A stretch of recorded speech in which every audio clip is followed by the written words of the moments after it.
सबसे पहले मैं हिंदू हृदय सम्राट भगवान भोलेनाथ के पक्के भक्त, भारत की धरती की रक्षा करने वाले राष्ट्रवीर महाराजा सुहेलदेव राजभर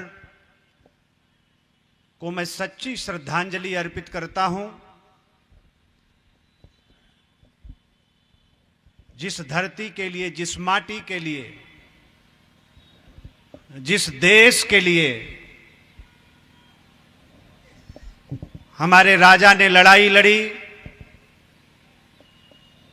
मैं उस भारत मां को भी नमन करता हूं और आप सबसे निवेदन करता हूं कि एक बार भारत माता का जयकारा हम लोगों को लगाना चाहिए। तो भारत माता की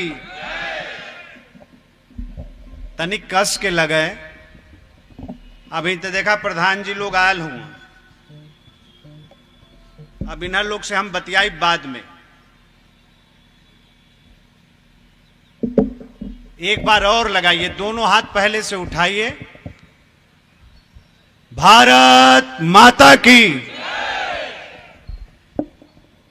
और जब राजपाठ का समय खत्म हुआ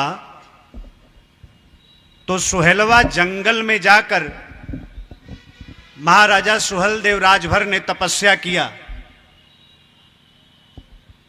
भगवान भोलेनाथ का मंदिर बनाकर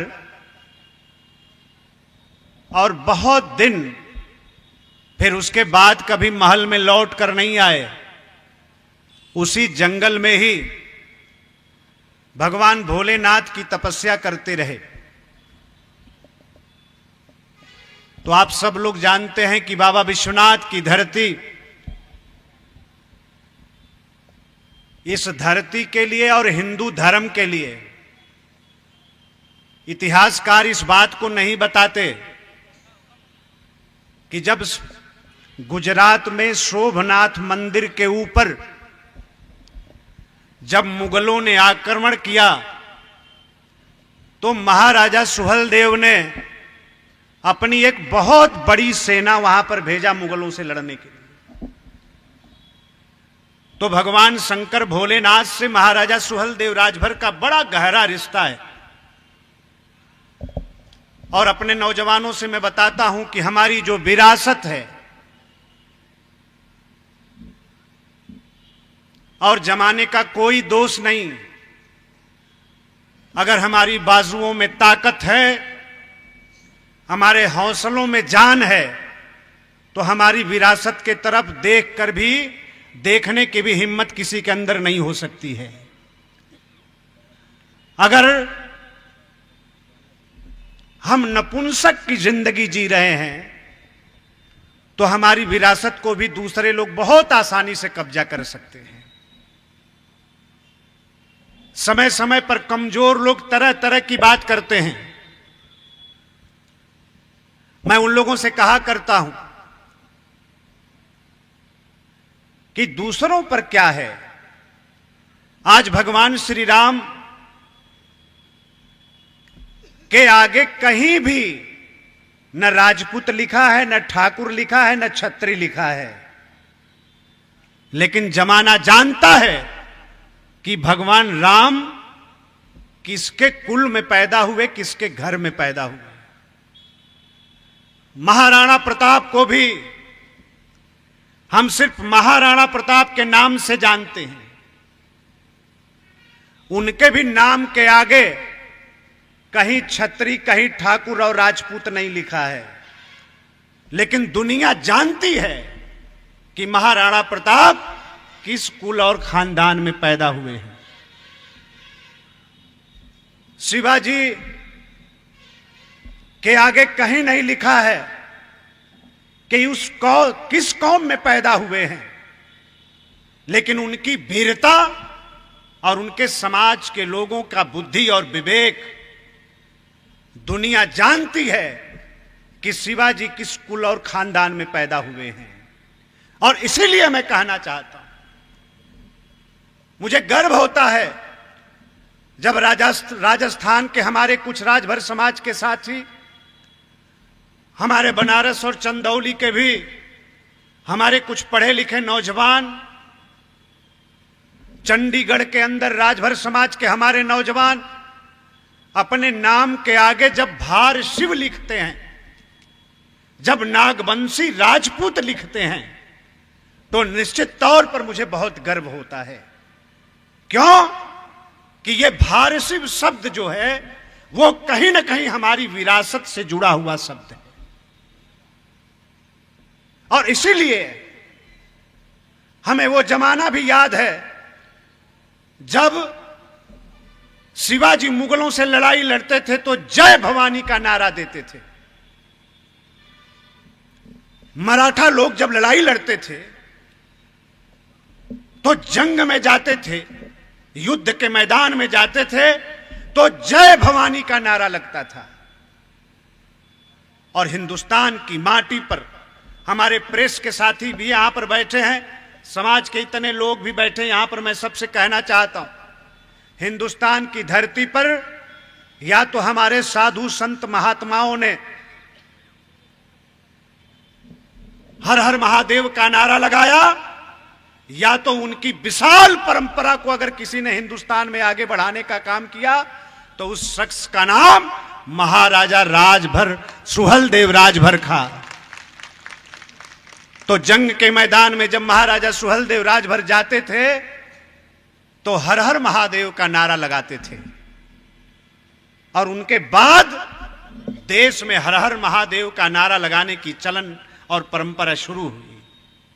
हमें उसे याद करना चाहिए, और इसलिए आप लोगों से कहूंगा कि एक बार हर हर महादेव का भी नारा लगना चाहिए। तो दोनों हाथ उठाकर महाराजा सुहेलदेव राजभर के आराध्य और उनके देवता भगवान भोले शंकर को भी हम लोग याद करेंगे। हर हर। बहुत बहुत धन्यवाद। महाराजा सुहेलदेव राजभर यादगार दिवस के इस अवसर पर मंच पर विराजमान डॉक्टर रामानंद जी, आप वहां खड़े हैं, यहां आके बैठ जाइए, मेरे स्थान पर भी बैठ जाइए, अच्छा नहीं लग रहा है भाई। आप आइए, इधर आइए।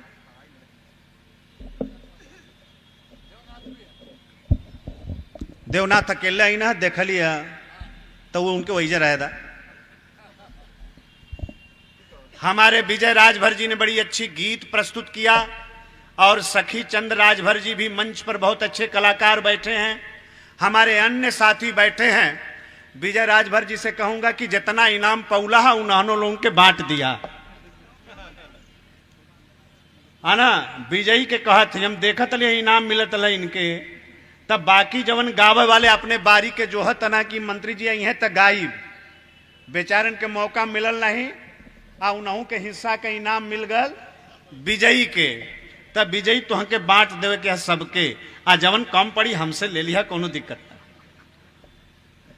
तो आप सभी लोगों का, समाज के हमारे जो बुजुर्ग बैठे हैं और हमारी जो मां बहनें यहां पर बैठी हैं, कसम महाराजा सुहेलदेव की, अपनी मां बहनों के चरणों पर मैं अपना शीश नवाकर मैं सर्वाधिक स्वागत अपनी मां बहनों का मैं करना चाहता हूं, अपने बुजुर्गों का मैं कहना चाहता हूं। देखिए, ऐसा नहीं है कि कार्यक्रम थोड़ा छोटा है, 1000 2000 3000 लोग आए हैं, कुछ लोग यहां पर बैठे हैं, कुछ लोग मंच के पीछे, कुछ लोग मंच के आए बाएं दाएं, कुछ लोग पकौड़ी खाए भी चल गल हुआ, बाजार भी घूमत।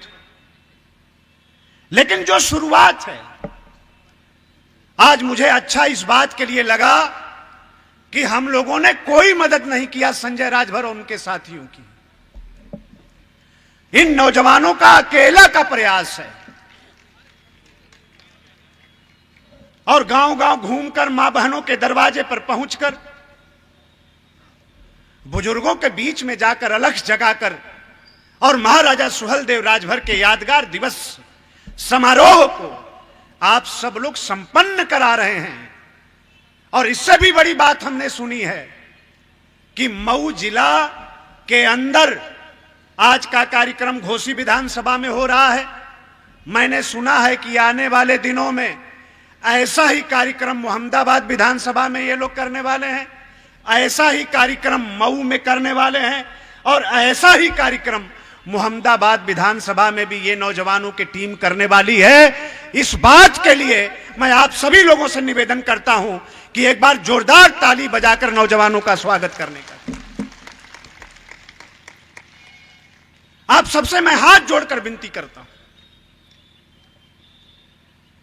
2 फरवरी को बसंत पंचमी है, और बसंत पंचमी का मतलब जिस दिन महाराजा सुहेलदेव राजभर की मां ने महाराजा सुहेलदेव को पैदा किया, जिस दिन हमारे राजा का जन्म हुआ, वो बसंत पंचमी का दिन आने वाला है। मैं पूरे देश के राजभर समाज का मैं स्वागत करना चाहता हूं। मैंने 5 साल पहले बंबई के अंदर कहा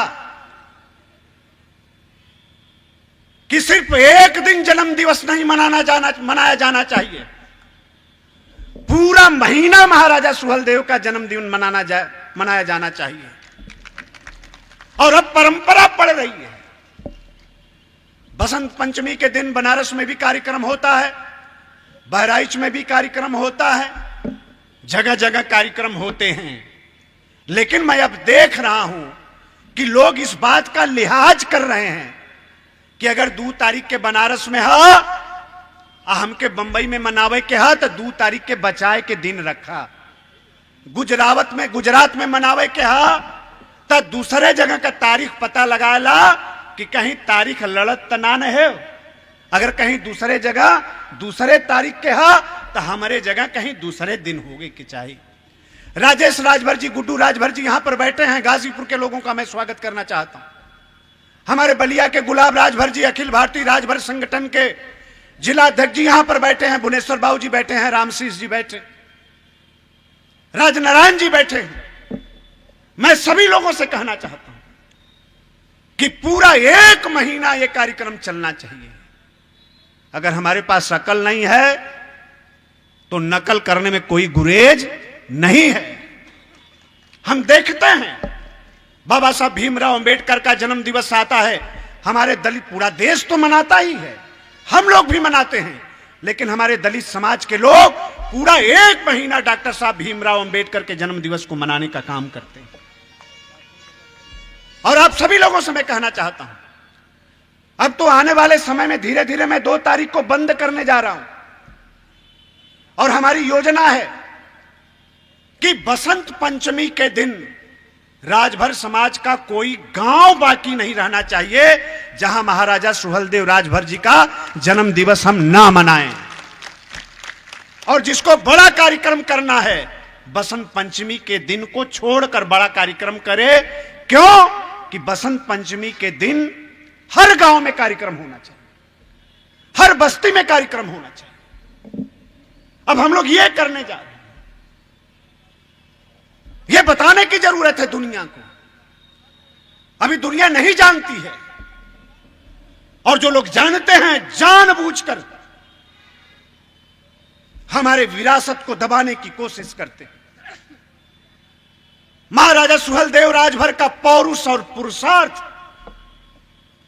जिसका मुकाबला हिंदुस्तान की धरती पर दूसरा कोई देखने को नहीं मिलता।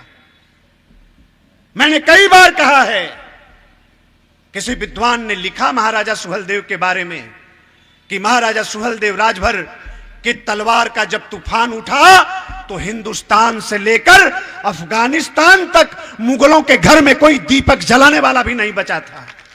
ऐसा इतिहास हमारा है। और 175 वर्ष तक भारत पर हमला करने की हिम्मत किसी के अंदर पैदा नहीं हुई। ऐसी लड़ाई लड़ा है हमारे राजा ने, इस देश को बचाया है, हिंदू धर्म को बचाया है, भगवान राम की अयोध्या को बचाया है, भगवान भोलेनाथ के शोभनाथ को बचाने का काम किया है। लेकिन इसकी चर्चा कौन करेगा? इसकी चर्चा हमको और आपको करनी पड़ेगी। अपने आने वाले भाई बहनों को, अपने बच्चों को बताना पड़ेगा कि कितना बुलंद और शानदार हमारा इतिहास रहा है। इसकी चर्चा हमें करनी पड़ेगी। और इसलिए आप लोगों से कहना चाहते हैं कि इसकी शुरुआत होनी चाहिए और बहुत जल्द इस कार्यक्रमों में फेरबदल करेंगे। अगले साल से ठीक बसंत पंचमी के दिन कोई बड़ा कार्यक्रम नहीं होना चाहिए। गांव गांव महाराजा सुहेलदेव का जन्म दिवस मनेगा। अगर किसी को बड़ा कार्यक्रम करना है तो उसके लिए कोई दूसरी तारीख तय होगी, उस पर बड़ा कार्यक्रम लोग करें और जल्दी से तारीख रखना चाहिए। और महाराजा सुहेलदेव यादगार दिवस अपने पुरखे को याद करने के लिए, अपने पूर्वज को सम्मान देने के लिए, अपने इतिहास को याद करने के लिए, अपने राजा को याद करने के लिए कोई दिन तारीख जरूरी नहीं है। जब मन करे तब, जैसे संजय राजभर और इनके साथियों ने आज महाराजा सुहेलदेव यादगार दिवस मना दिया है, पूरे साल आपका जब मन करे तब महाराजा सुहेलदेव यादगार दिवस हम लोगों को मनाना चाहिए और महाराजा सुहेलदेव को श्रद्धांजलि अर्पित करते रहना चाहिए, करते रहना चाहिए। यह जरूरी है। इसलिए मैं आप लोगों से निवेदन करना चाहता हूं कि अगले बार से यह कार्यक्रम आगे चलना चाहिए। मैं लेट से आया आपके बीच में,